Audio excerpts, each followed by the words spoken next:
WhiskyJason here, whiskey from the viewpoint of an American in Germany tasting rare and exotic whiskeys. And today I have something that is fairly rare and fairly exotic. It's called Wardhead, W-A-R-D-H-E-A-D. It's a vintage 1997 Speyside blended malt Scotch whiskey. Now, this is very special because this was filled by a friend of mine. His name is Tom. He is in Oberhausen in Germany, has his own whiskey store, and what he does is he does single cask picks. So he actually goes over to Scotland, he has his friends and so on, he'll pick a cask. And this time he actually picked 2 casks. This was distilled on the 20th of February 1997, and it was bottled on the 22nd of February 2018, so relatively new. This was cask number 1. There was number 1 and number 2. He did both of those. And this was one, this is actually bottle 189 of 346. So here we have the 86, here we have the 87, and here for some reason we have the 89. It might be an 83, I can't read his handwriting.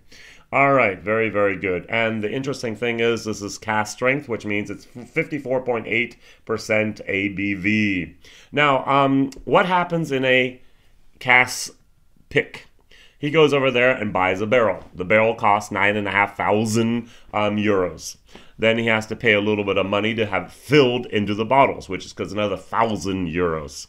And then there's a little things about regaging and paperwork and movement guarantee and pallet works and all that, and transport all the way over here to Germany, which is about another 500 euros.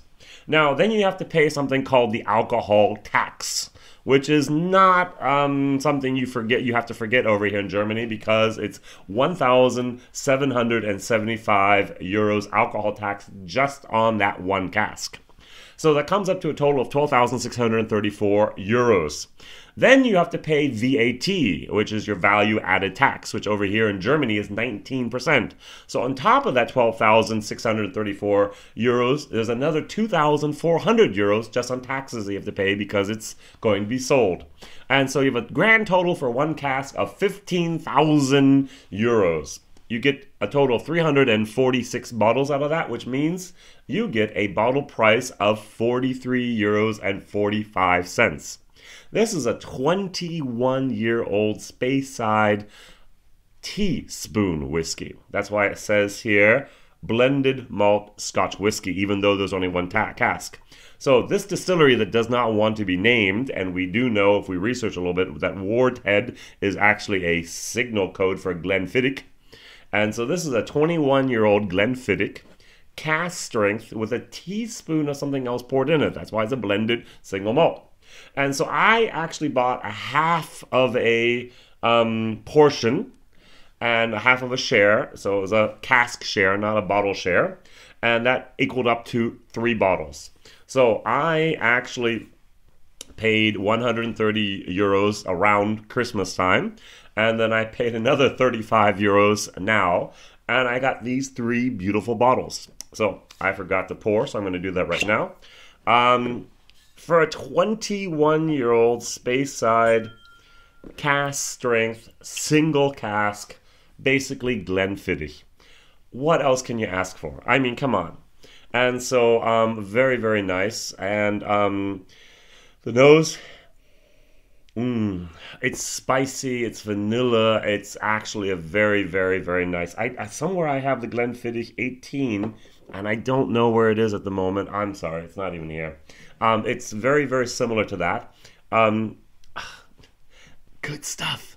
Yeah, and it's just a pleasure of mine to be able to take part in these cask shares. I think I have about 10 different cask shares at the moment where I bought into them. Some of them will be finished in the next 1 or 2 years. I think 2 of them, to be honest. And some will be finished in 12 years from now. So you actually take the new make barrel, you buy it, and you wait the 12 years or so until the community decides. Each and every share of this is like a you have 1 vote, and the most of the votes decide. So you can actually sometimes get nice little samples, and then the community that actually belong to the share actually decides, do we want to bottle it now or wait another 2 years or whatever. And so that's a very, very, very interesting model. I'm just getting into this, and my first experience with this is just absolutely amazing.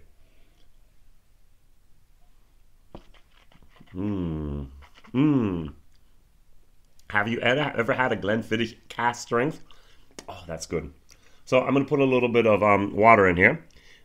And because I do like to have my Glenfiddichs around the 43, 45, 48%.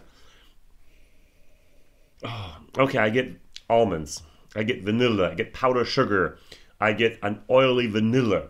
I get a lot of those nice creamy type of Christmas cookie shortbread moments. Nice.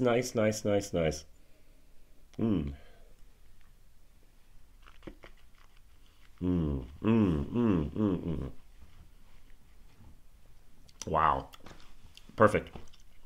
Imagine a nice 21-year-old Glenfiddich, which is basically is single cask strength.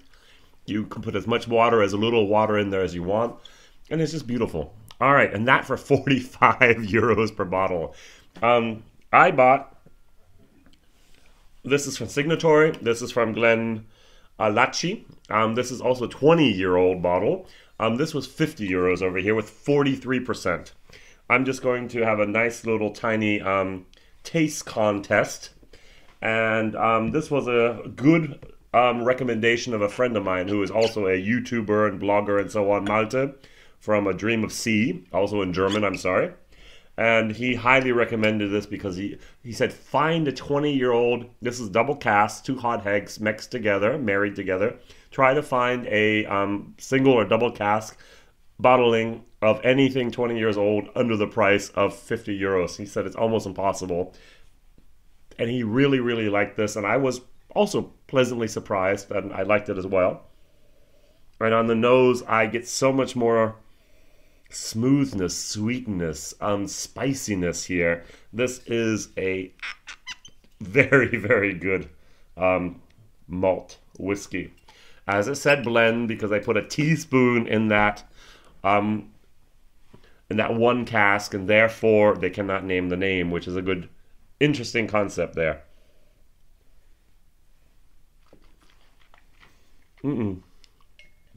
It's nice, but it has more of a bitterness. The wood and those hogsheads were not as smooth and delicious as we have here.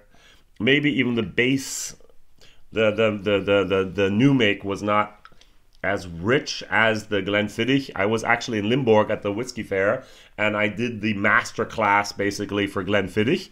We had the Winter Storm, and we had the 21-year-old. Yeah, I had a 21-year-old just recently. No, it was a 30-year-old. I'm sorry. It was a 30-year-old Glenfiddich, which was really nice. We had the IPA, which I didn't like. I'm not a fan of. We had the 15-year-old Solero as the beginning whiskey. You know you're doing really well when the 15-year-old Solero is the beginner's whiskey, and you moved up until after that. And so this is...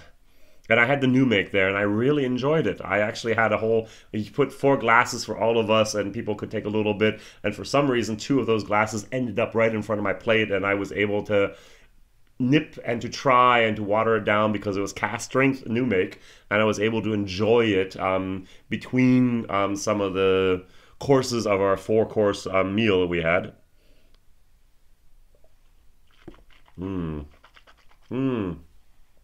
I don't remember what I gave this, but I think I should have given it a 3 plus, which is, sorry, a C plus. I need to think English, not German. And this is basically a B plus. This is very good. And now the value for money, and that's a very interesting thing. I don't think I've ever given a Scotch a B plus. I'm going to give this a B plus. 40 some euros, $50 for a 21-year-old Glenfiddich in cask strength.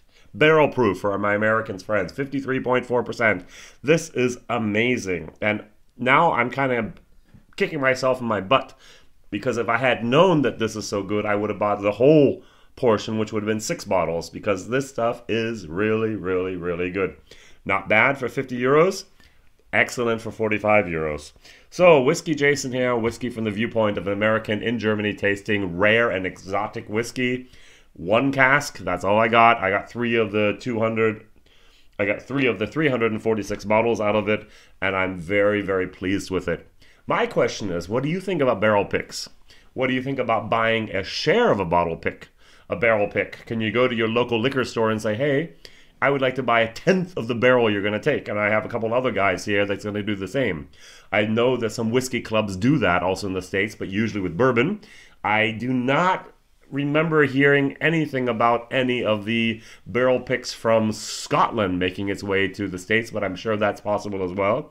But I'm sure the prices are a little bit higher. I don't think you can take a whole pallet, basically, of Scotch for $500 from Scotland to America like you can in Europe. All right. Wow. Very, very good stuff. I'm pleasantly surprised, and I really enjoyed it. Whiskey Jason here, whiskey from the viewpoint of an American. Mondays, Wednesdays, and Fridays are my videos. Thank you very much for watching. Like, subscribe, and tell others about this crazy guy over here in Europe tasting rare and exotic whiskeys. Bye-bye.